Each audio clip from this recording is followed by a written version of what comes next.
6 अगस्त 1945 की सुबह हिरोशिमा एक आम दिन की तरह जागा था। सड़कें चल रही थीं, बच्चे हंस रहे थे और लोगों को बिल्कुल भी अंदाजा नहीं था कि आसमान में उड़ रहा एक विमान उनकी दुनिया खत्म करने वाला है। मात्र 43 सेकंड में पूरा शहर राख हो गया।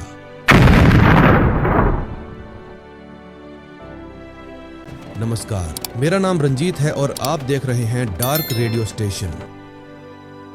ये कहानी है वर्ल्ड वॉर 2 की, जब पूरी दुनिया आग में जल रही थी। एक तरफ था जापान और दूसरी तरफ यूनाइटेड स्टेट्स। सालों की लड़ाई के बाद भी जब जापान झुकने को तैयार नहीं हुआ, तब अमेरिका ने एक ऐसा फैसला लिया जो आज भी इंसानियत को डराता है। एक गुप्त मिशन, एक खतरनाक प्रयोग जिसे दुनिया ने नाम दिया परमाणु बम।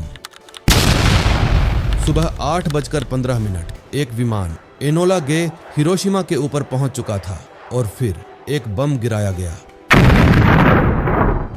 नाम था लिटिल बॉय। बम गिरा और शुरू हुए वो 43 सेकंड जो इतिहास के सबसे खतरनाक सेकंड बन गए। 43, 42, 41। जैसे जैसे बम जमीन की ओर गिर रहा था, शहर अपनी आखिरी सांसें ले रहा था और फिर एक चमक इतनी तेज कि आंखें जल जाएं। एक धमाका जिसने हवा को आग में बदल दिया और अगले ही पल हिरोशिमा बस एक नाम बनकर रह गया। लोग जो कुछ सेकंड पहले जिंदा थे, अब सिर्फ परछाई बन गए थे। दीवारों पर, सड़कों पर इमारतें सेकंडों में मिट्टी बन गई और हजारों लोग एक ही पल में खत्म हो गए।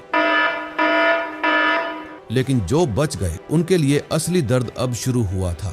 रेडिएशन, एक ऐसा जहर जो दिखता नहीं लेकिन धीरे धीरे इंसान को अंदर से खत्म कर देता है। लोगों की त्वचा पिघलने लगी, आंखें जलने लगी, बच्चे चिल्ला रहे थे, पानी पानी। लेकिन वहां पानी भी मौत बन चुका था। Intended for the city of Kokura, but it was too cloudy. कुछ लोग भाग रहे थे लेकिन उन्हें नहीं पता था कि वो मौत से नहीं, मौत के अंदर ही दौड़ रहे हैं। और फिर 3 दिन बाद 9 अगस्त 1945 नागासाकी। इतिहास ने खुद को दोहराया। एक और विमान, एक और बम। नाम था फैट मैन। फिर वही 40 से 45 सेकंड और फिर एक और शहर खामोश हो गया।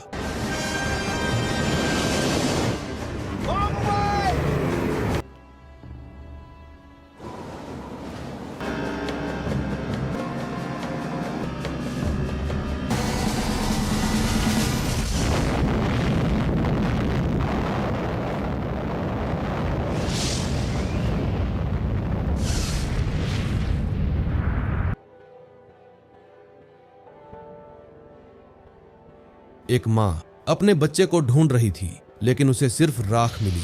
एक आदमी आखिरी बार आसमान देख रहा था और अगले ही पल सब खत्म। ये सिर्फ बम नहीं था, ये इंसानियत के खिलाफ सबसे बड़ा हमला था।